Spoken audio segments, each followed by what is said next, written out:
உங்களை இந்த இடத்துல கொண்டு வந்தவர் அவர், நான் அல்ல. யாரையும் நான் போய் என்ன செய்யலை, வாங்க அப்படின்னு கூப்பிட்டு யாரையும் கொண்டு வந்து உட்கார வைக்கல. அதனால தான் சத்தியத்தின்படி பேசிட்டு போயிட்டே இருக்கிறேன். இது பணத்துக்கு மேலே ஆசை வச்சேன்னா நான் உங்களை என்ன செஞ்சிருக்கலாம், பிரியப்படுத்தி இருக்கலாம். நான் உண்மையை உள்ளதென்றும் இல்லாததை இல்லாதென்றும் சொல்லிக்கொண்டு போயிட்டே இருக்கணும். ஏன்னா எனக்கு அவருடைய ராஜ்யம் வேணும். அல்லேலூயா. அதனால தான் வேதம் சொல்லுகிறது, அயல்நாட்டு வஸ்திரம், இதுக்கு மேல தங்கம் வெள்ளி அருவருப்புன்னு சொன்னார். உடனே இப்ப கொஞ்சம் பேர் சொல்லுவாங்க, ஹலோ பாஸ்டர், புதிய ஏற்பாட்டில் சொல்லப்பட்டிருக்கிறது பொன்னும் வெள்ளியும் கர்த்தருடையது. அப்ப அப்பனுக்கு பொருள் பிள்ளைக்கு வாரிசா வருமா வேண்டாமா? நானே சொல்லுவேன், ஆமா வேணும். நீ என்ன செய்யணும்னா, அதை பொண்ணு வெளியும் களத்திலையும் காத்திலையும் போட்டு நடக்கிறதுக்கெல்லாம் எங்க அப்பா கேட்டார். இதை முதல்ல புரியணும். அவர் எங்க போட சொன்னார் தெரியுமா? தங்கத்தையும் வெள்ளியையும் வைரத்தையும் வைடூரியத்தையும் எங்க போட சொன்னார்? காலுக்கு அடியில போடணும்னு சொன்னார். மிதிச்சு நடக்கணும்னு சொன்னார். இது மட்டும் புரியாது. பொண்ணு வெள்ளியும் கர்த்தருக்கு உரியதுன்னு சொல்ல தெரிஞ்ச அவனுக்கு அதை எங்க போடணும்? காதுல போடுறதுக்கோ, கழுத்துல போடுறதுக்கோ, இடுப்புல போடுறதுக்கோ, தலையில போடுறதுக்கோ அல்ல, கால் கீழே போட்டு நடக்கணும். அவன் தான் அவருடைய பிள்ளை, அவருடைய சுதந்திரவாளி. அதனால தான் இங்க சொல்றார், அதை நீ செய்யலைன்னா நீ சபிக்கப்பட்டவன். உடனே சொல்லுவோம், இஸ்ரவேல் ஜனங்கள் போட்டார்களா இல்லையா? நமக்கு நிறைய தெரியும் கேள்விகள். இஸ்ரவேல் ஜனங்கள் போட்டார்கள். எதற்கு போட்டார்கள்? இவர்களுடைய சொத்து, இவர்களுடைய ஆஸ்தியை பார்வோன் மன்னனோ பார்வோன் நாட்டு ஜனங்களோ எடுத்துவிடக் கூடாது என்பதற்காக இவர்களுடைய சொந்த ஆஸ்தியை புடுங்கிக் கொண்டு வா என்று சொன்னார்கள். இவர்கள் புடுங்கி வந்தார்கள். கழுத்து நிறைய போட்டார்கள், காது நிறைய போட்டாங்க, அப்புறம் கையில போட்டிருந்தாங்க, இங்க வளையல் மாதிரி போட்டிருந்தாங்க, எல்லாம் போட்டாங்கல்ல. நல்ல சந்தோஷம். இப்ப குசியா நடந்தாங்க, இந்த காட்டுவாசி நடக்கிற மாதிரி நடந்துட்டாங்க. ரைட். இப்ப அடைக்கலம் பட்டணம் நிறைய இருக்கு. முக்கியமான பட்டணம் 6 பட்டணம். இந்த 6 பட்டணத்துல கடந்து 3 பட்டணத்தை நிசாரமா கடத்தலாம். ஆனா 3 பாளையத்தை கடந்தா அடுத்து வரக்கூடியது என்ன தெரியுமா? யோர்தான் நதி. யோர்தான் எதுக்கு அடையாளம் என்று சொன்னால் மரணத்திற்கு அடையாளம். மரணத்தை ஜெயமாக விளக்க வேண்டும் என்று சொன்னால் யோர்தானுடைய இக்கரையில் தாங்கள் போட்டு வந்த இஸ்ரவேல் ஜனத்தை சொல்லுகிறேன், புறஜாதிகளை சொல்லவில்லை. புறஜாதிகள் எவ்வளவு வேணும் என்றாலும் போடலாம். ஆனால் இஸ்ரவேலர் தங்களிடத்தில் இருக்கக்கூடிய அத்தனை வெள்ளி பொன்னு வெளிநாட்டு வஸ்திரங்கள் எல்லாவற்றையும் மரத்தின் அடியில் புதைக்கணும். இப்ப எதுவும் இல்லாமத்தான் யோர்தான கடக்கணும். அப்பதான் ஜெயம் கிடைக்கும்.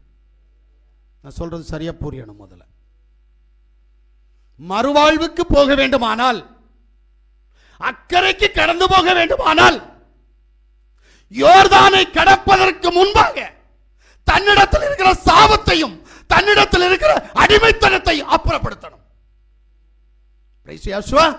அதுவரைக்கும் அனுபவிக்கலாம், அதுவரைக்கும் அனுபவிக்கலாம். அப்ப யாரு அக்கறைக்கு போகணும்னு நினைக்கிறாங்களோ அவங்களுக்கு தான் செய்தி. நானும் வேதத்தை வாசிச்சு பார்க்க நேரம் அந்த பரிசுத்தமாகுங்கன்னு சொன்னார்ல, இது யாருக்குன்னு யோசிச்சேன். வரேன், அங்க போலாம் நம்ம. அப்ப தேவன் வேற ஒரு காரியத்தை சொன்னார். எல்லாருக்கும் இல்லை, இங்க இருக்கிற எல்லாருக்கும் பரிசுத்தமாகுன்னு சொல்லவே இல்லை. இதை கேட்கிறவன பரிசுத்தாகணும்னு சொல்லவே இல்லை. அவர் சொன்னது யார தெரியுமா? அவரால் அழைக்கப்பட்டவன, அவரால் தெரிந்து கொள்ளப்பட்டவன் யாரோ அவன. ஏன்னா 3 கோஷ்டி உண்டு இல்ல, அழைக்கப்பட்டவன், தெரிந்து கொள்ளப்பட்டவன், வேறுதிரிக்கிறவன், சேர்த்துக்கொள்ளக்கூடியவன், இப்படி 3 பேர் உண்டுல்ல. இதுல 2ஆம் கேட்டகரிக்கு தான் பரிசுத்தத்தை பற்றி பேசினாரே தவிர அழைக்கப்பட்டவனுக்கு பரிசுத்தத்தை பற்றி பேசல. இங்க அழைக்கப்பட்டவங்க எல்லாரும் வந்திருக்கிறீங்க. அழைக்கப்பட்டவன் வெளியில இருந்து சத்தத்தை கேட்பான். இவருக்கு இல்ல பரிசுத்தம், இவனுக்கு இல்ல.